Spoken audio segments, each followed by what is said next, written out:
एक बार की बात है, जब मैं लुधियाना में सर्विस कर रहा था और हम वहाँ पंजाब से वापस बंगाल घर को आ रहे थे, साथ में बेटी भी थी।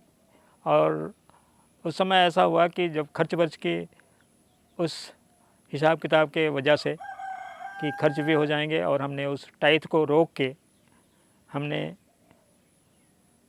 वो इसी तरह से हम चल पड़े।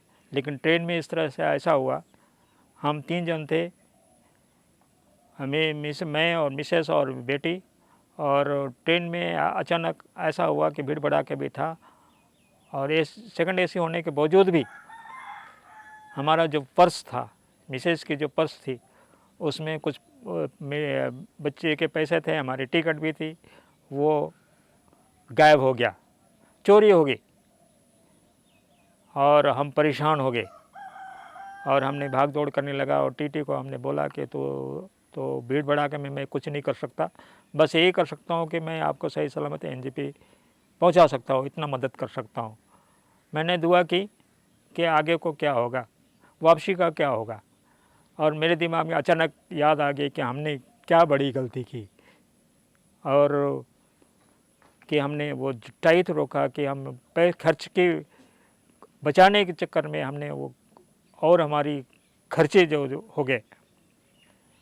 ये डर और ये हमारे मन में बैठ गई, और हमने उसको वापसी, खैर सही सलामत वापस आ गया। और उसके बाद हमने वापसी का भी इंतज़ाम तो हो गया, लेकिन ये बड़ी सीख हुई कि हमने परमेश्वर को जो लौटाना था वो नहीं लौटाया था, जिसका भुगतान भुगतना हमें पड़ा। और आगे से मेरे लिए बहुत बड़ी सीख हुई कि जो परमेश्वर को लौटाना है, जो टाइथ वापस करना है, वो वफादारी के साथ वापस करना चाहिए। और आगे को यही औरों के लिए भी यही गवाही देना चाहता हूँ कि वे वफादारी के साथ वापस करें और परमेश्वर के आशीष को पाएँ, क्योंकि उसके बाद मैंने ऐसी गलती नहीं की। और अब तक मैंने हर उस आशीष को पाया है, और समय अनुसार हर चीज़ समय अनुसार पूरा हो सका है। और इस तरह से अद्भुत तरीके से परमेश्वर हर आवश्यकताएँ पूरा करता है। इसी गवाही के साथ मैं आप सबको और परमेश्वर को धन्यवाद देना चाहता हूँ। सबों को यीशु सहाय। मेरा नाम Turfina Hembram, North Bengal section Falakata, Kadampur STA church member हूँ। आप लोगों के बीच में दशवंश के बारे में गवाही बताना चाहती हूँ। जब हम लोग असम से बंगाल आए कदमपुर में, उसी समय मेरा परिवार बहुत गरीब था। मैं जन्म एडवेंटिस्ट थी, लेकिन दशवंश लौटाने के लिए उतना ध्यान नहीं था। इस कारण मेरा परिवार बहुत बिगाड़ते गया। उसी समय मैं बहुत बीमार हो गई, कम से कम 2 महीना तक बिस्तर पर पड़ी रही और मैं बहुत कमज़ोर हो गई। जब मैं कुछ ठीक हो रही हूँ तो बाइबल पढ़ना शुरू की। पढ़ते पढ़ते अनानियास और सफीरा की कहानी पाई। वे दोनों परमेश्वर की पूरी हिस्सा को नहीं लौटाने के कारण से तुरंत मार गए।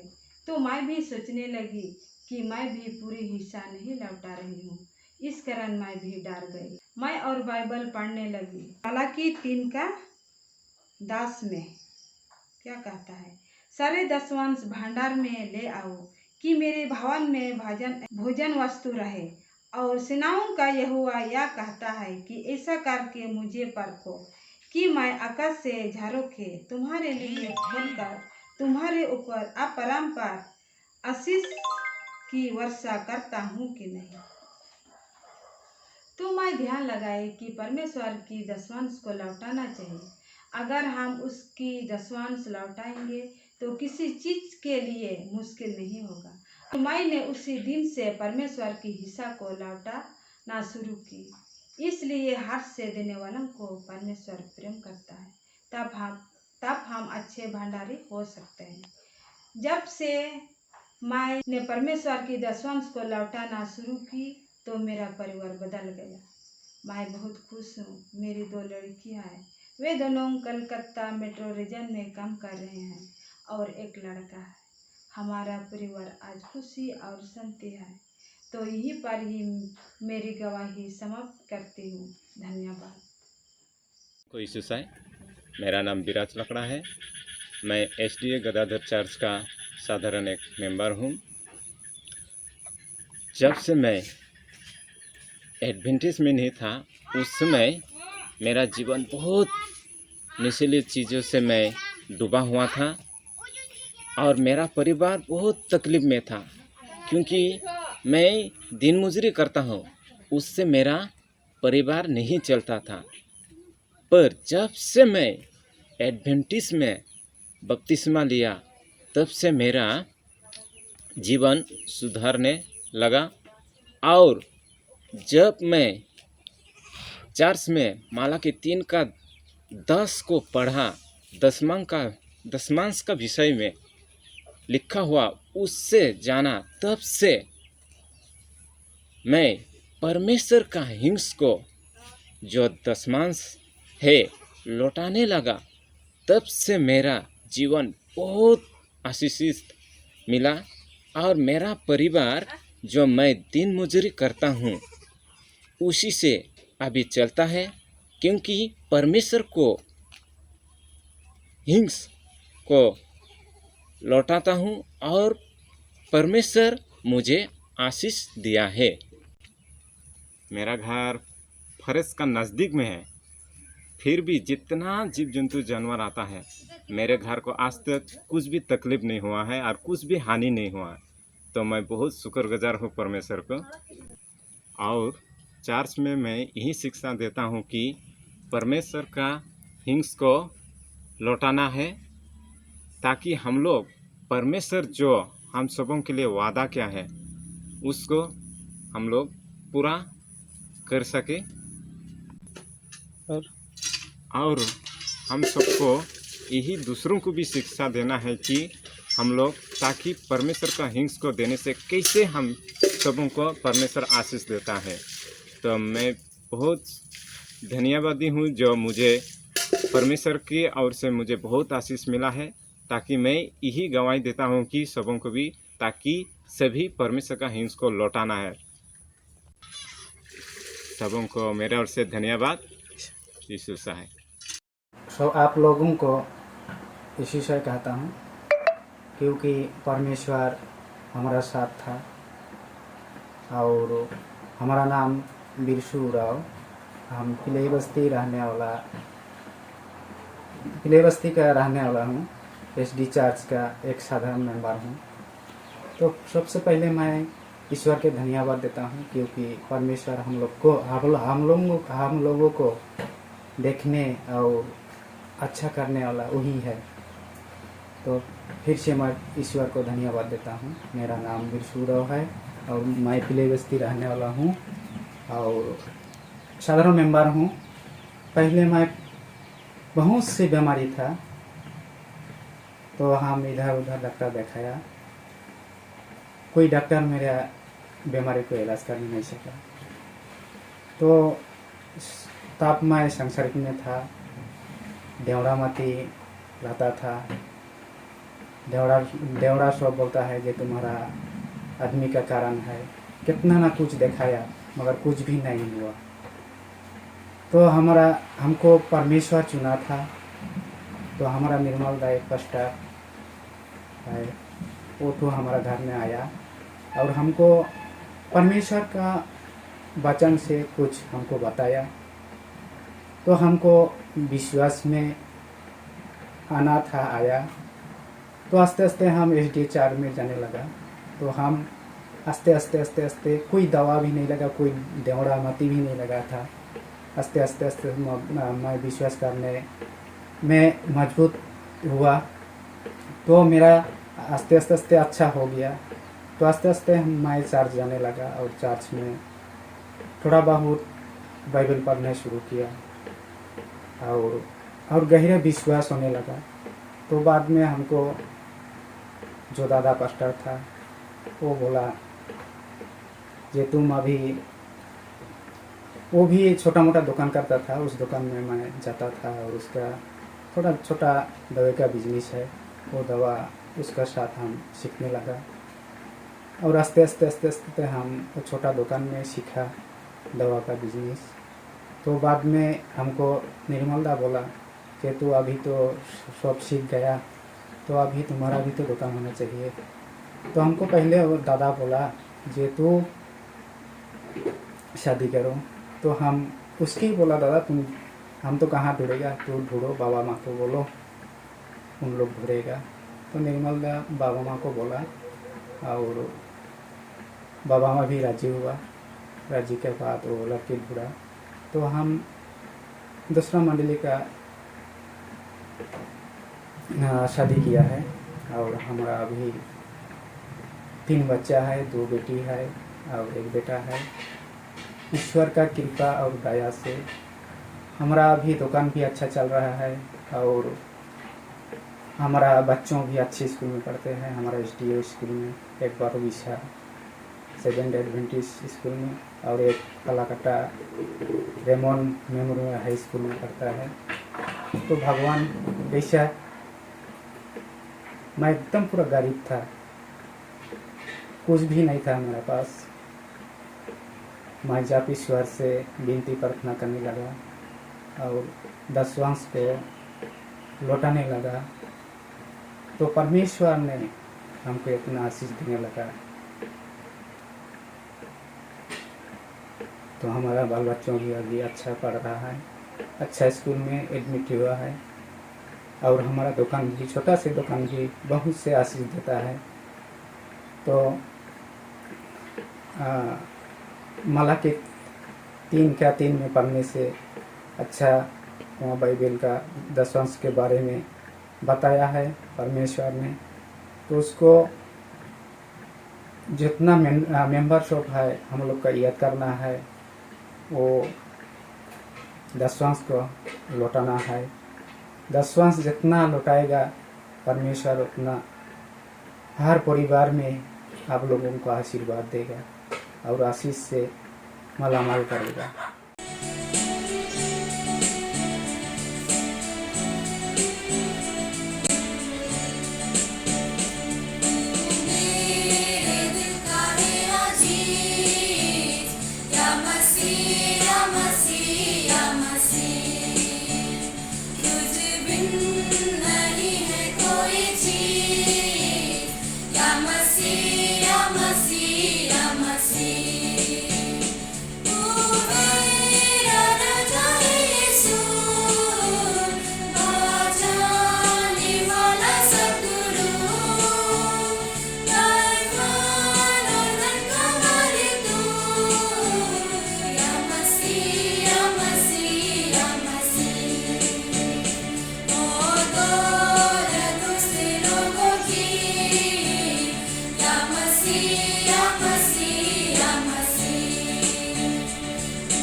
अब सबों को यीशु सहाय बाइबल में से कुछ पदस्थल याद करना चाहते हैं। जो व्यवस्था विवरण 28 उनका 1 से लेकर 14 पदस्थल आशीष वचन है। यदि तू अपने परमेश्वर यहोवा की सब आज्ञाएं जो आज मैं तुझे सुनाता हूँ चौकसी से पूरी करने को चित लगाकर उसकी सुने, तो वे तुझे पृथ्वी के सब जातियों में श्रेष्ठ करेगा। फिर अपने परमेश्वर यहोवा की सुनने के कारण ये सब आशीर्वाद तुझ पर पूरे होंगे।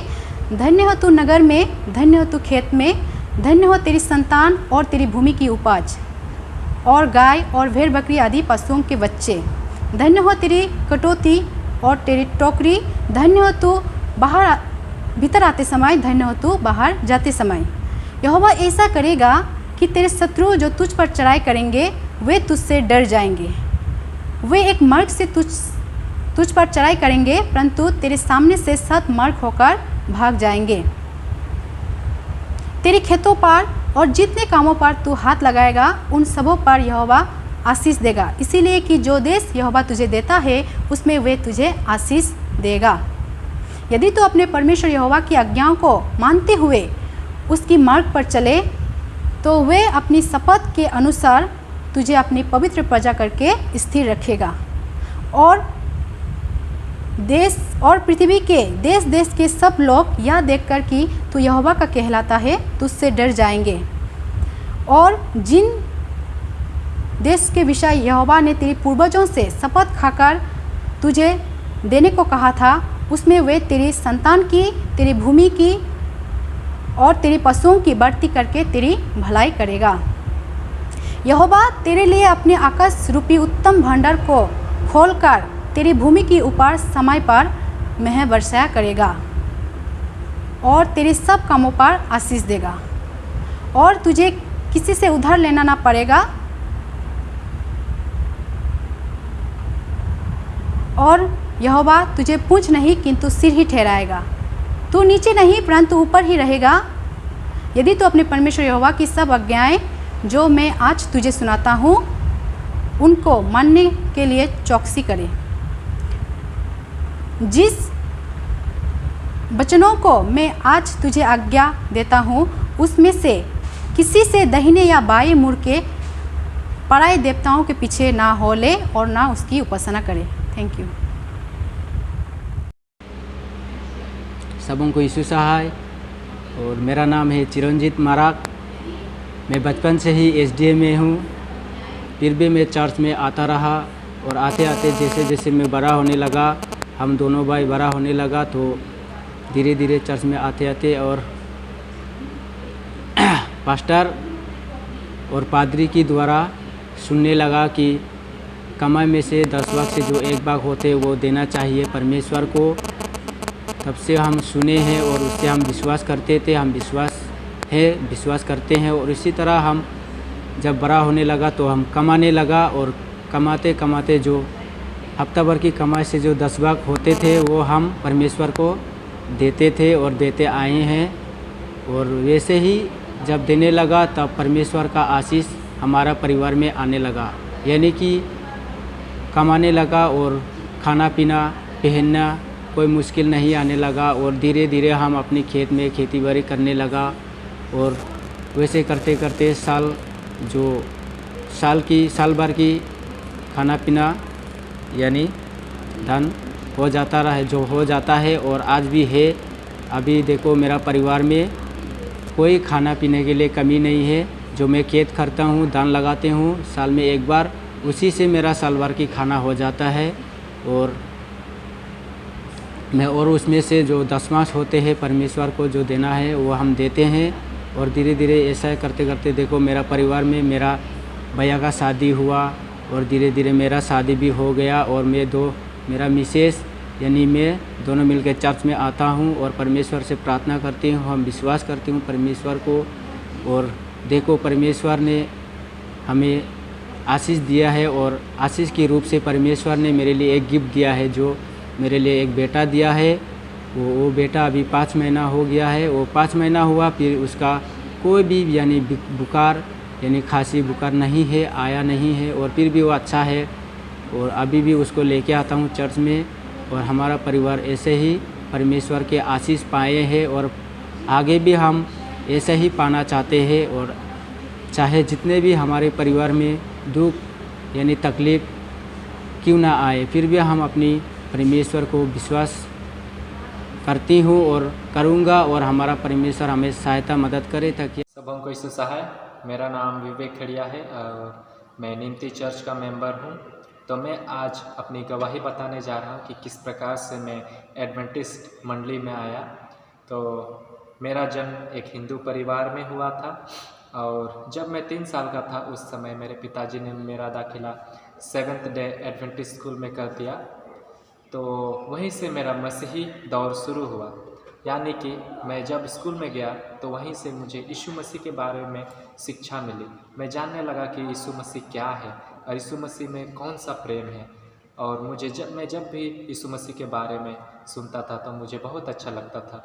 और इस प्रकार से मैंने धीरे धीरे चर्च की ओर कदम बढ़ाए। और जब मैं शनिवार को चर्च जाता था तो मुझे बहुत अच्छा लगता था। तो इस प्रकार से मैं बहुत साल तक चर्च गया और आखिर में मैंने 2008 में बपतिस्मा ले लिया।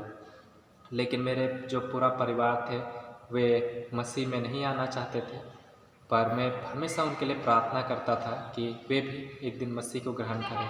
और आज परमेश्वर के दया से मेरे पूरा परिवार मसीह में है, यानी हम सब अभी एडवेंटिस्ट के मेंबर हैं। और मैं देख पाया कि जब से हम लोग एडवेंटिस्ट में आए हम लोग का जीवन बहुत ही सुधर गया। जो पहले किस प्रकार से जीते थे और आज किस प्रकार से जीते थे, बहुत सारा बदलावट आ गया और हम लोग परमेश्वर के आशीष को भी महसूस कर सकते हैं। आज हम देख सकते हैं कि जब हम परमेश्वर को ग्रहण किए तो हमें किसी चीज़ की घटी कमी नहीं है। और जब मेरे पिताजी और मेरे मम्मी सभी अभी परमेश्वर के दशवांश को देते हैं, और जब वे दशवांश को देते हैं तो आज हमें किसी चीज़ की घटी कमी नहीं। मैं भी कुछ काम करता हूँ, मुझे भी कुछ इनकम मिलता है, तो मैं भी अपना दशवांश में से एक भाग परमेश्वर को देता हूँ। और मैं आज जान सकता हूँ कि परमेश्वर हमें किस प्रकार से आशीष देता है, हमें किसी चीज़ की घटी कभी नहीं होने देता है। पहले तो मैं कैथोलिक चर्च में था और उस समय साबत के विषय और दशमांश के विषय कुछ भी नहीं जानता था। और इसमें जब आया तो इसको सुनकर मुझको बहुत ही अद्भुत लगा कि साबत क्या होता है और दशमांश क्या है। ये सब कुछ देख करके मुझको अचंभा लगा। लेकिन जिस दिन मैं बपतिस्मा लिया उसी दिन मैं पहला दशमांश भी दिया और परमेश्वर मेरे जीवन में, मेरे पारिवारिक जीवन में बहुत ही अद्भुत काम किया और मेरा परिवार उन्नति को आगे बढ़ता गया। परमेश्वर यहाँ के मेंबरों को आशीष दिया है। जैसे हमारे परिवार की ओर से एक इंग्लिश मीडियम स्कूल भी है जिसमें माध्यमिक तक के बच्चे हैं और इस समय 10 अनाथ बच्चे भी हैं। अभी स्कूल तो बंद है बीते साल से। बहुत कोई ताज्जुब कर रहे हैं कि कैसे यहाँ के अनाथ बच्चों को खिला पिला रहे हैं, लेकिन परमेश्वर उपाय कर रहे हैं और सभी बच्चे जो मेरा बेटे का मकसद है वे सब अच्छी तरह खिला पिला रहे हैं अभी भी और बच्चे खुश हैं। इसलिए मैं आप लोगों से भी कहता हूँ कि आप लोग परमेश्वर का जो भाग दशमांश है उसको सही सही देवें, जिससे कि आप भी परमेश्वर का आशीष को प्राप्त करें। धन्यवाद।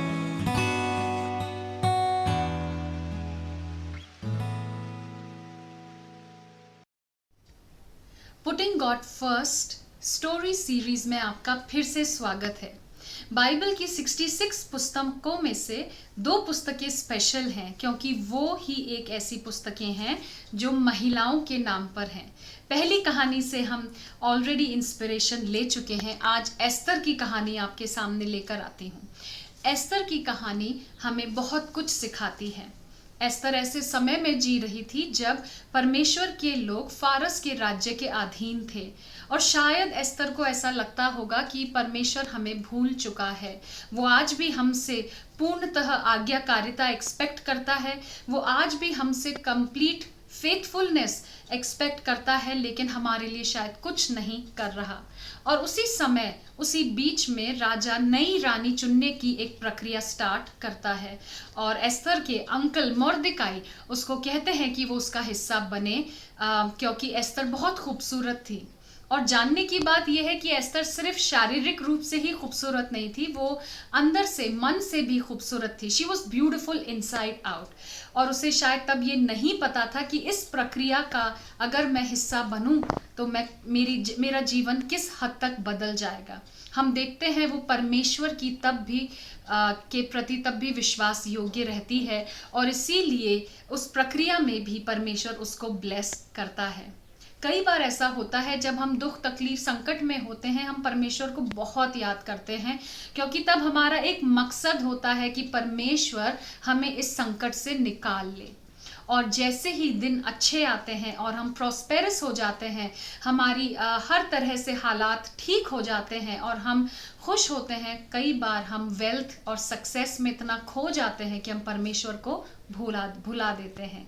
एस्थर ने ऐसा नहीं किया और इसीलिए आगे जाकर जब हामान ने राजा जर्कसीस को यहूदियों के विरुद्ध भड़काकर उनको नष्ट करना चाहा, एस्थर ने तब भी सबसे पहले परमेश्वर का द्वार खटखटाया। और वो एस्थर की पुस्तक 4 बाब और उसके 16 पद में कहती है, जाकर शूशन के सब यहूदियों को इकट्ठा करो और तुम सब मेरे निमित्त उपवास करो 3 दिन और रात तक, ना कुछ खाना ना पीना, और मैं भी अपनी सहेलियों समेत उसी रीति से उपवास करूंगी।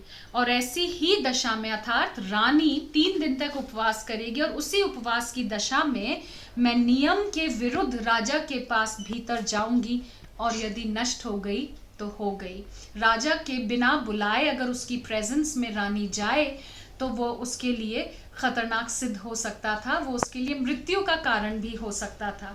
परंतु एस्थर तब भी हिम्मत जुटाकर राजा के सामने जाने का दुस्साहस करती है और वो इसीलिए करती है क्योंकि उसका रिलेशन परमेश्वर से अच्छे दिनों में भी नहीं टूटा था। एस्थर को ऐसा नहीं था कि डर नहीं लगता था या वो निर्भीक थी, नहीं, उसे भी डर लगा होगा, लेकिन वो परमेश्वर के सामने अपने आप को हलीम करके उपवास करके राजा के सामने जाने का निर्णय लेती है ताकि वो अपने लोगों को बचा सके। और इसीलिए वो दोनों ऑप्शंस खुले रखती है डैनियल की तरह कि अगर ना भी बचाए, वो भी कहती है अगर नष्ट हो गई तो हो गई।